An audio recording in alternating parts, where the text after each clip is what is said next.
밤 이렇게 시간이 안 가는지 정말 버스 안에서 going 이불 속에서 going은 언제나 너에게 going.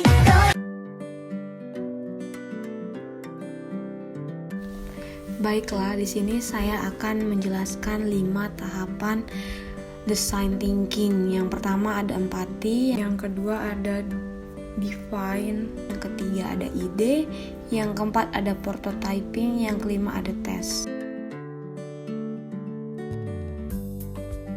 Nah, di sini saya akan menjelaskan tahapan design thinking Kronigiri. Yang pertama itu ada empati. Masyarakat sekarang suka sekali nongkrong di kafe sambil mengerjakan tugas dan kerjaan mereka ditemani dengan segelas kopi dan cemilan. Dan terkadang masyarakat tidak hanya menyukai cemilan yang manis saja, tetapi mereka juga menyukai cemilan yang asin. Dan banyak sekali masyarakat sangat susah untuk sarapan di pagi hari. Mereka juga ada yang tidak ingin memakan nasi pada pagi hari. Biasanya mereka hanya memakan roti untuk pengganti nasi. Tahapan yang kedua itu ada define. Ya, dari permasalahan tersebut saya menginovasikan produk makanan yang simpel bisa untuk dibuat menjadi sarapan ataupun sebagai cemilan, untuk membuat tugas ataupun untuk mengobrol dengan teman-teman sambil bersantai-santai. Produk ini bisa dijadikan makanan manis dan asin. Produk ini bisa menjadi sebagai pengganti nasi jika tidak ingin memakan nasi di pagi hari. Yang ketiga itu ada ide. Ide yang terpikirkan oleh saya adalah membuat cemilan yang awal namanya ini adalah onigiri menjadi kronigiri. Cemilan ini berbahan seperti kromboloni. Saya melakukan inovasi terhadap onigiri menjadi kronigiri dengan mengganti nasi menjadi pastry dengan isian yang sama. Kronigiri tersebut dapat menjadi pengganti nasi untuk sarapan yang jika orang tidak ingin memakan nasi di pagi hari.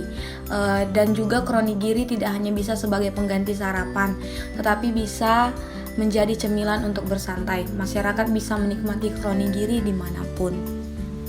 Yang keempat itu ada prototyping.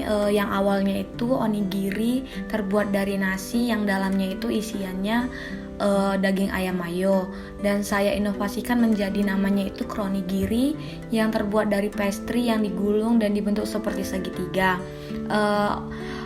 Saya mengganti nasi dengan pastry karena pastry juga mengandung karbohidrat dari tepung.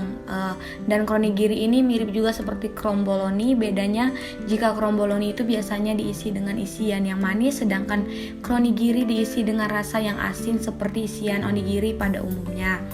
Contoh isian kronigiri seperti daging ayam, mayo, jagung rebus, dan ditambahi nori. Dengan menambahkan varian rasa dan isian yang lebih sesuai dengan selera lokal, seperti rasa gurih, pedas, asin, dan manis dengan isian daging, sayur, atau keju dan mengubah bentuknya. Tahap kelima itu adalah tes, membuat kronigiri dan meminta para penikmat onigiri untuk mencicipnya. Setelah itu, kronigiri siap untuk dipasarkan dan menjadi cemilan yang cocok untuk menikmati waktu luang sambil bersantai-santai, serta cocok sebagai menu pengganti sarapan nasi.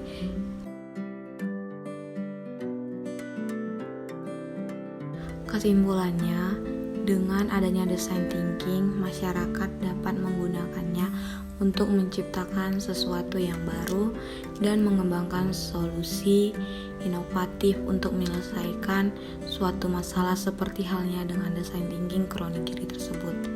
Serta masyarakat bisa menggunakan ide kreatif untuk menghasilkan berbagai macam cara untuk menyelesaikan dan bisa mengembangkan ide yang mereka dapat dengan design thinking.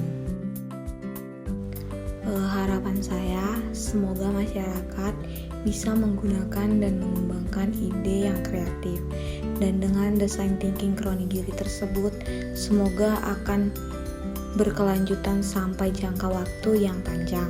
Dan dengan design thinking ini semoga membantu masyarakat dalam menyelesaikan masalah yang ada di sekitar mereka.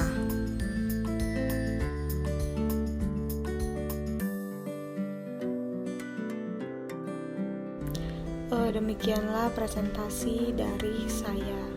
Saya ucapkan terima kasih.